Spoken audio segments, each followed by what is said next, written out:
फोडा आणि राज्य करा ही ब्रिटिशांची नीती होती. वंदे मातरम 100 वर्षाचे झाले तेव्हा देशभक्तांना जेलमध्ये टाकलं. संविधानाची गळचेपी झाली. PM मोदी.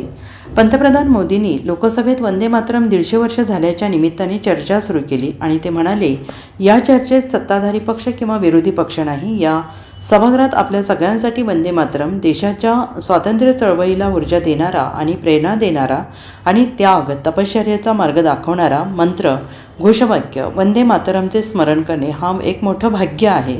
ते म्हणाले की वंदे मातरमला 150 वर्ष पूर्ण होत आहेत आणि आपण सर्वजण या ऐतिहासिक प्रसंगाचे साक्षीदार आहोत आणि हे आपल्या सगळ्यांसाठी अभिमानाची गोष्ट आहे.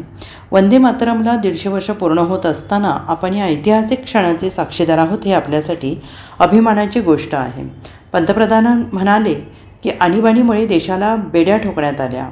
मोदी म्हणाले की ही चर्चा केवळ सभागृहाची वचनबद्धता प्रकट करणार नाही, तर आपण त्याचा सुज्ञपणे वापर केला तर भावी पिढ्यांसाठी शिक्षण म्हणूनही काम करू शकतो. आपण नुकताच आपल्या संविधानाचा गौरवशाली 75वा वर्धापन दिन साजरा केला. आज देश सरदार पटेल आणि बिरसा मुंडा यांची 150वी जयंती देखील साजरी करत आहे. गुरु तेग बहादूर यांचा 150वा शहीद दिवस. वंदे मातरमचा 150 वर्षांचा प्रवास अनेक टप्पे पार करून गेला आहे. जेव्हा वंदे मातरम पहिले 50 वर्षांचे होते तेव्हा देशाला गुलामगिरीत जगण्यास भाग पाडले होते. जेव्हा वंदे मातरम पहिले 100 वर्षांचे झाले तेव्हा देशाला आणीबाणीने बेड्या ठोकल्या. पंतप्रधान मोदी म्हणाले की या भारतीयांनी तेव्हा लाखो देशवासियांना हे समजावून दिले की ही लढाई जमिनीच्या तुकड्यासाठी नव्हती, फक्त सत्तेचे सिंहासन काबीज करण्यासाठी नव्हती. वंदे मातरम प्रत्येक व्यक्तीशी जोडलेले होते. ते आपल्या स्वातंत्र्य लढ्याच्या दीर्घ गाथेचे प्रतिबिंब आहे. स्वातंत्र्याचा संपूर्ण प्रवास वंदे मातरममधून जातोय आणि कोणी याचा विचार कधी केला आहे का? कदाचित जगात इतरत्र कुठेही अशी भव्य कविता रचली गेली नसेल.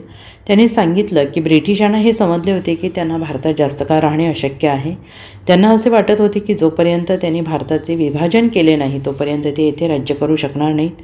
ब्रिटिशांनी फोडा आणि राज्य करा हा मार्ग निवडला आणि बंगालला त्यांची प्रयोगशाळा बनवली. त्यांना माहीत होते की एक काळ असा होता बंगालची बौद्धिक शक्ती देशाला बळ देत होती. वंदे मातरम के 100 साल हुए तब देश आपातकाल की जंजीरों में जकड़ा हुआ था.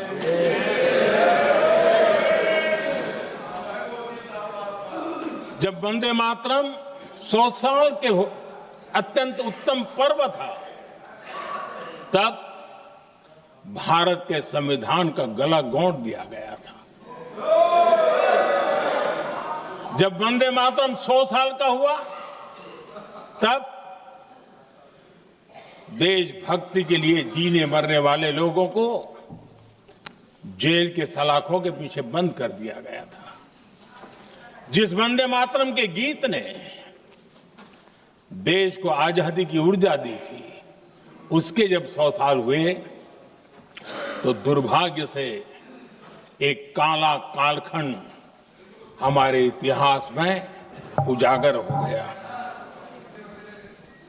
आपके समक्ष आज जब मैं वंदे मातरम 150 निमित्त चर्चा के लिए आरंभ करने खड़ा हुआ हूं, यहां कोई पक्ष प्रतिपक्ष नहीं है, क्योंकि हम सब यहां जो बैठे हैं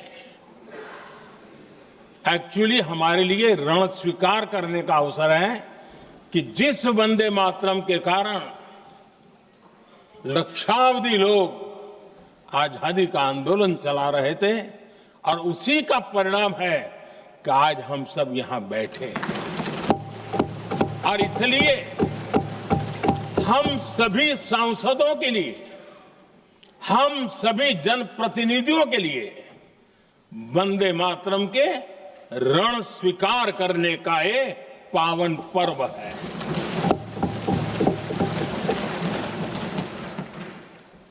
bureau report SBN Marathi, Delhi.